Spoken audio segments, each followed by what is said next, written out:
this is Dr. Sambhav Jain. I'm a dental implant surgeon. I've been doing implantology since 2008. So I run this implant center on a full-time basis, 6 days a week.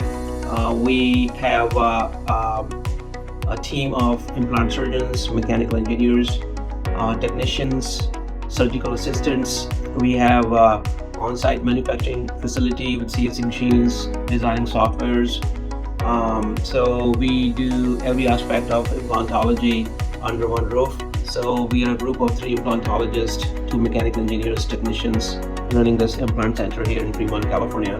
So the unique thing about our office is that we are able to manufacture final teeth right after surgery and install the final teeth. So you don't have to go through temporary teeth for months and months and months. So the treatment is finished in 3 to 4 days and you move on with your life. So you don't have to keep coming for 6 to 8 months because we are an implant center, we have all the technology. We don't have to send your teeth to a lab for a week, then have it come back, and in that time you have temporary teeth and all that stuff. So we're able to take care of things right away.